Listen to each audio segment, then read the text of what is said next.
Hey there. Our presentation this morning is from the music theory and composition class. Two boys, Paul and Jake, and I think Jake's going first, and each one of them are going to explain their compositions in not too detailed terms, but some of their parameters and what they did. So this is a year-long process. Those of you who were here last year, remember we had some presentations, and so here you go, Jake. All right. So basically, we started the year with not much experience on the piano. I play the drums, and my sister plays the piano, so I kind of know how, but not really at all. And so I've been, learning with Dr. Sean and Paul this whole year, and basically just learning music theory. And now we've been composing, and we have 2 compositions, and I'm going to play both for you guys. Well, Dr. Sean is, but I'm going to help him. And the first one is, I don't know if you guys know kind of like the form of a song, but it's an A-B-A, which means there's a verse, a chorus, and another verse, and it ends with the verse. And then my second one is an A-B-C-B, which is a verse, chorus, and then we'd call a bridge, and then back to the chorus to finish it off. And so, yeah, those are my 2, and I'll let Paul explain a little more. So like Jake, beginning this year, I didn't have much experience in music theory. I'd been singing for a few years before, but playing the piano, I had little to no experience. Like Jake's first piece, mine is an A-B form, which means it has a verse and a chorus. My second piece, which is based off of Highland Cathedral, which is a well-known tune, I based it off the bagpiping version of it. And it is an A-B-C-B, which means that there's a verse, a chorus, and then it goes back to A for another verse, then it goes to C, which is the bridge, then back to the chorus. So hope you guys enjoy both of ours.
All right. Hello. Hello. Okay. So now I'm going to be presenting my pieces, and my first piece I wrote it for piano and cello, and playing the cello today is Sophia. She was gracious enough to put up with me to play this, so thank you. So my first piece is named "The Last Rose of Summer," which you will find out why in a few moments, and then. After this piece is complete, it will be bridged into the second piece, which I named Memories of the Highlands. It'll be bridged by me playing the first musical idea from the piping version of Highland Cathedral. So hope you enjoy.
Okay,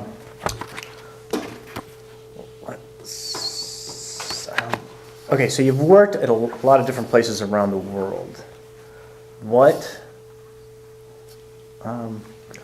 city do I like best? what story have you most enjoyed covering? Well, you don't enjoy most stories because they're tragedies. Or the most significant, I guess. Yeah.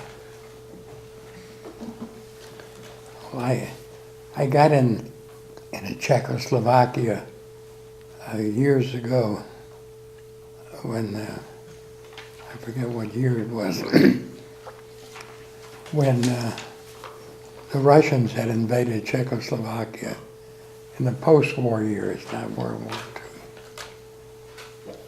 By the way, World War II, in case you've forgotten, is now World War I never had the name of World War I because nobody knew there would be another one.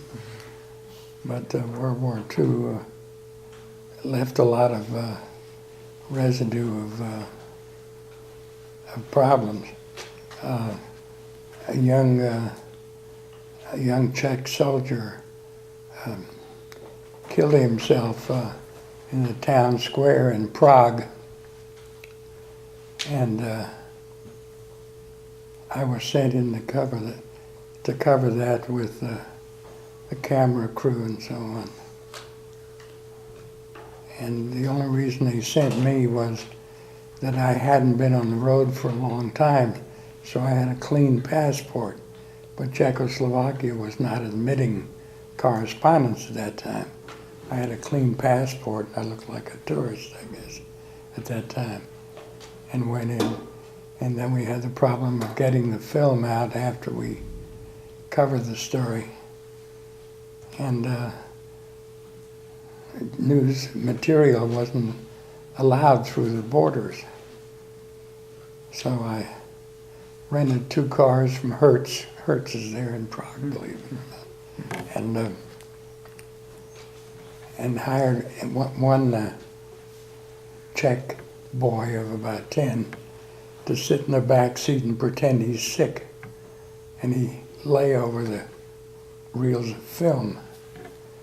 And the idea was that he'd get through the border because the driver would say, "Here are my papers, but my buddy is sick in the back," and they'd leave him alone. And they did, and it got through. The other car took the other half of the film material and didn't get through.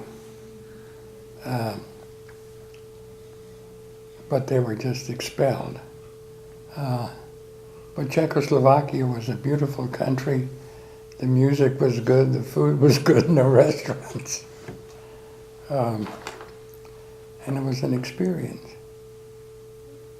Just trying to sneak over the border with the film? Or just to get it out? No, we got half of it out. Yeah. With the kids. One kid one car was sent to Nuremberg, where we could get the plane out. And the other car was sent to Vienna, also, which was open for air traffic.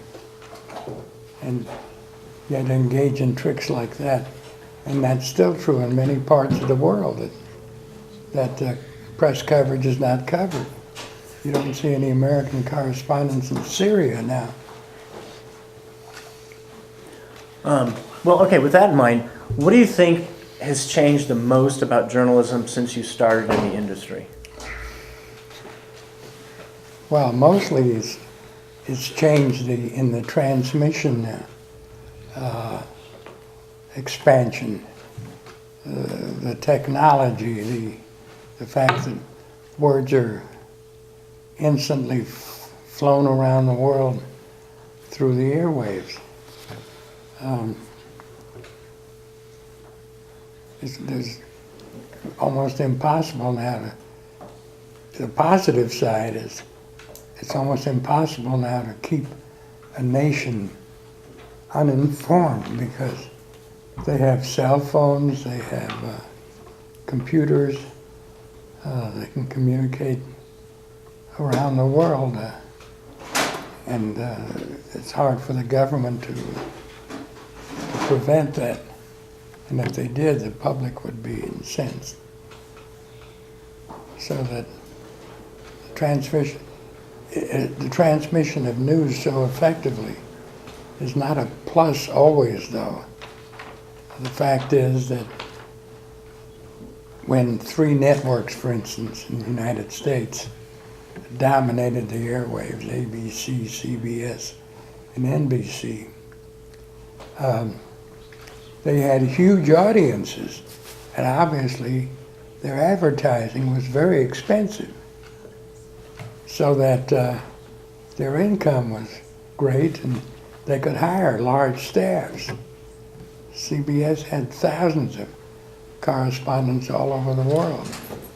Now they have very few because the audience has been splintered so that they have a small share of the audience. I have here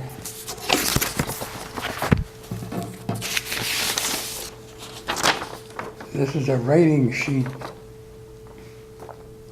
for all the television stations that are heard in Tucson. I mean, not only television, but radio and so on. There must be 50 of them on this one sheet. I don't know how you conquer that problem either. But there will always be young people who will be motivated and dedicated to serve the public interest, and to try to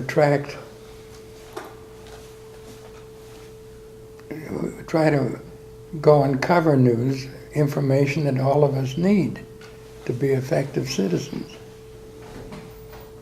You know, we should be watching, checking on the hospitals here, checking on the schools, checking on every institution that serves the public interest. And that isn't possible even in Washington anymore. There are fewer reporters covering Washington. So the government is free to engage in what reporters call hanky-panky, neglecting their jobs or misappropriating funds and so on.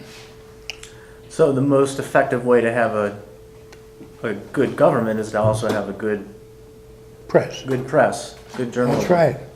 You know, if, what's his name, the foundation with all the money? Gates? Gates. If Bill Gates would spend some of his money on journalism, it would be appreciated. But, you know, one of the problems of a free society is the motivation has to come from inside of us. And we don't have that discipline. I know that people are influenced from the day they're born. Are you at the dinner table with your parents always when they eat at 6 o'clock at night, or do they send you to the television set to keep them alone so they can have a quiet dinner, father and mother and so on? And that's family upbringing and family curiosity. I know when I was a kid, my father would always say, "What did you learn in school today?" And I would say nothing, of course, because I wasn't that organized. But that kind of motivation is very important. And you bring that advantage, if it starts with a family, to your school. So that if we all gain a sense of responsibility for our government, for our schools, for everything, that's fine. Obviously, in Arizona, schools, public schools, suffer from that low tax rate.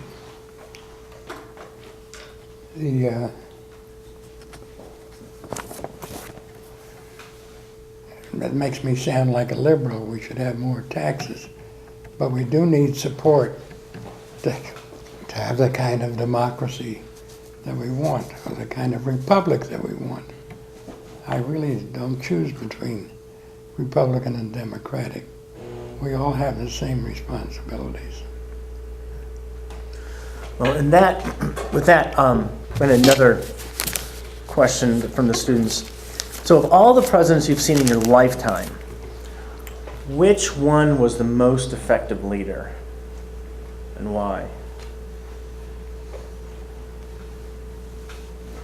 Well, I would choose one you wouldn't expect. Ronald Reagan. Ronald Reagan was a man of the people in the sense that he had once been a union organizer for the Actors Guild.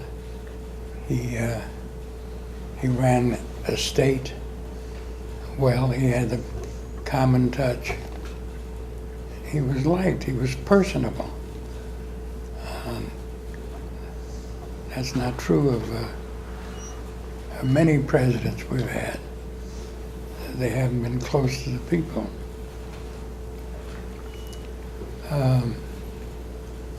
Let's see, who else? Truman, I admired a lot during my day because he came in at the death of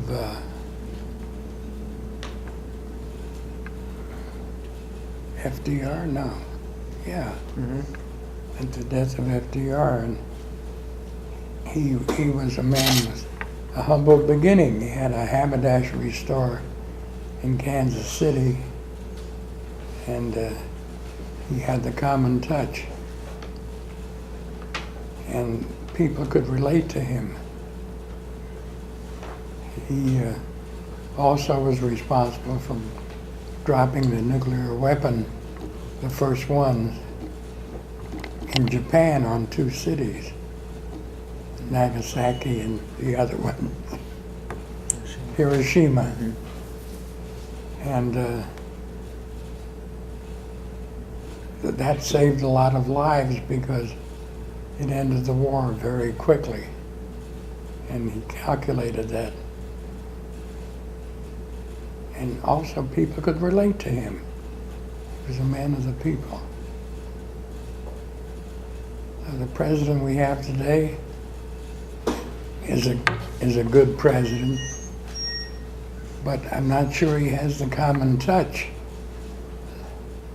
The fact is he spent most of his life in academic circles, and he is brilliant, no question about that. But he doesn't seem to be able to rally public opinion.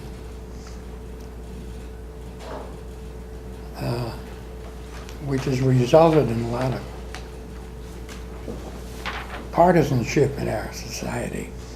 You're either a Republican and will do and see nothing good with the president, or you're a Democrat and see everything good with him. And the two won't vote together on the same issue. They won't compromise in Congress. And that's really a place to stalemate, a blanket of no action over the Congress. Personality seems to be very important in every field you go into. Heads of corporations usually have a lot of personality, even if you never get to shake their hand. You have any questions? Any? Just even random. Let me see if I. Well, how about? Wait, I have a question. Okay. What would be your advice to, because I'm in journalism at school, so what would be your advice to young journalists? For being a journalist? Just like to the young high school students who. Well, come from wealthy parents, for one thing. And then if you can work for very little money and prove yourself, be fine. Or you can become a columnist and, have a lot of emotional appeal and create a habit-forming readership. Years ago, during the First Depression, I remember many would-be young people would write a column on the current news, send it to 100 papers in the country, tell them they could use it for nothing. And then if they ran it, you were lucky. And if they did run it, and they found that there was a following and they get mail from it, they would say, why don't you write us a regular column? And they created their own jobs that way. But I think journalism has got to have a tremendous future, because as our society grows more complicated, it's more and more necessary to understand what motivates people, what motivates government, and if the government is to be a watchdog of the public interest, which it is by having laws on health and safety and traffic lights and so on,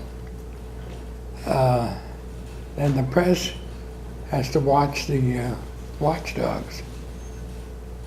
And it's a very stimulating and exciting and public service calling to be into journalism.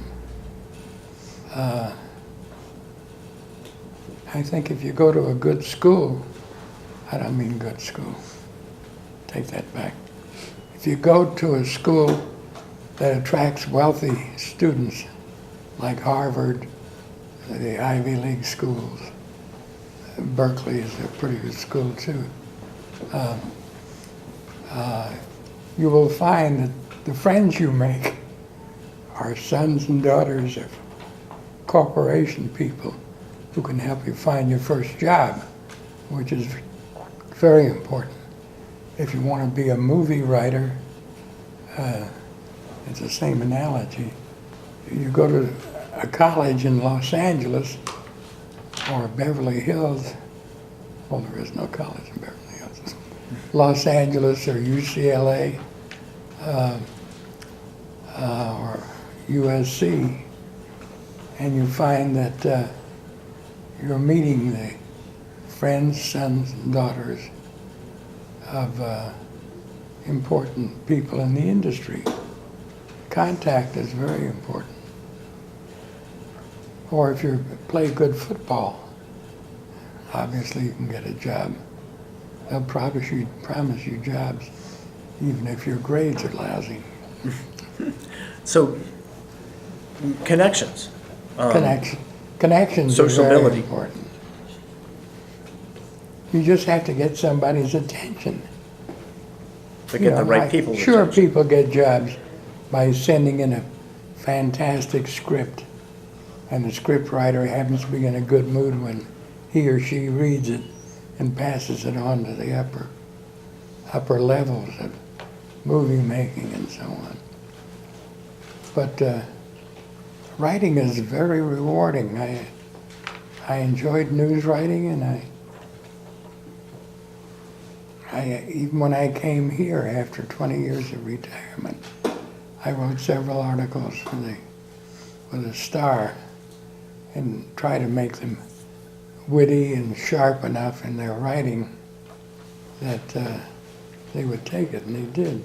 And I sold them stuff even before I moved here, which was 15 years ago.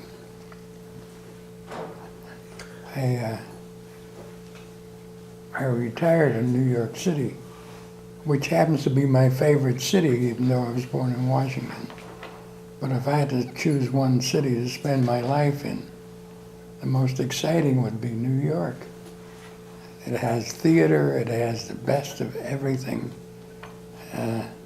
in terms of the publishing industry, even the music industry. almost any field you can pick has a headquarters in New York.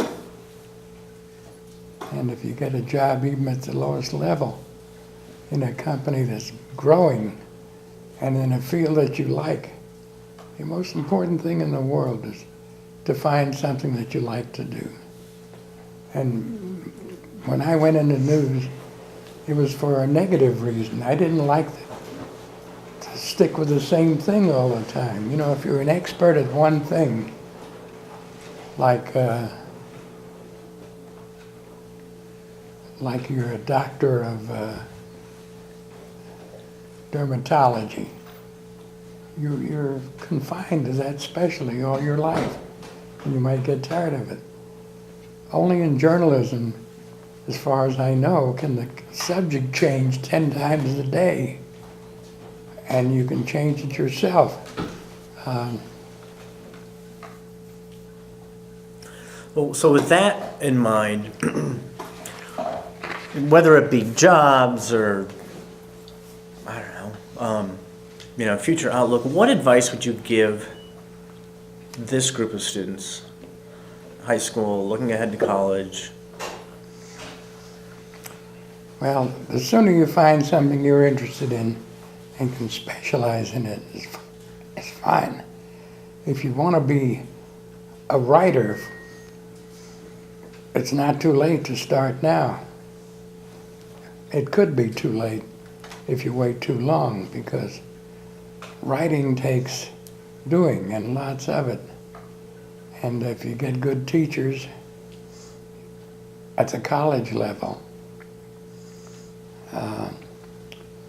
you get turned on by being published. When I was at Berkeley, I wrote stuff for the literary paper. I worked for the Daily Californian up there, and I had an opportunity to see stuff in print, and that's a turn on, just like it is for actors to see themselves in the movies. And the advantage of writing is that you can be anonymous. As far as walking down the street is concerned, nobody's going to ask for your autograph unless you're really, really famous.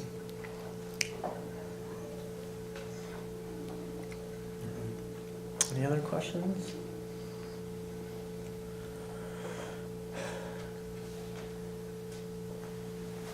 What would you say is your most memorable experience?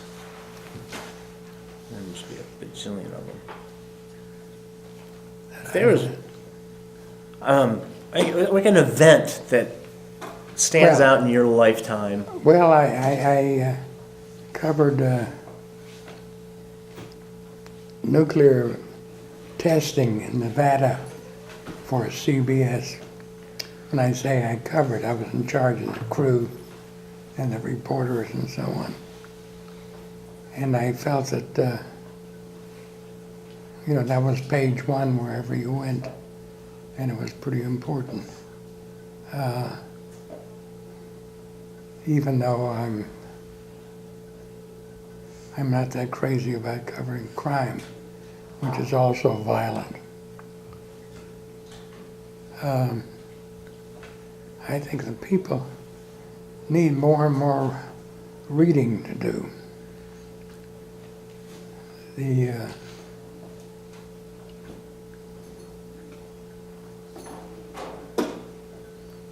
I'm trying to think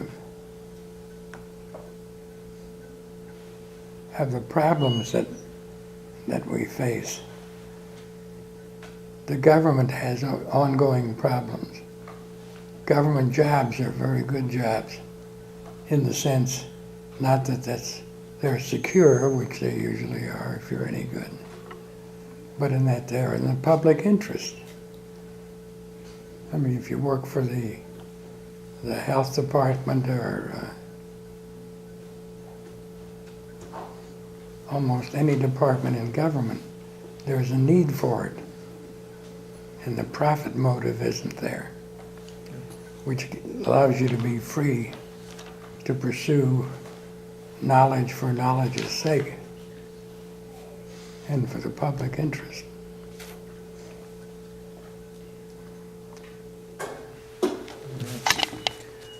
Any last questions? Any parting thoughts? We got to wrap up. We got next class coming up. Okay, wait a minute. I wrote myself some notes and ignored them.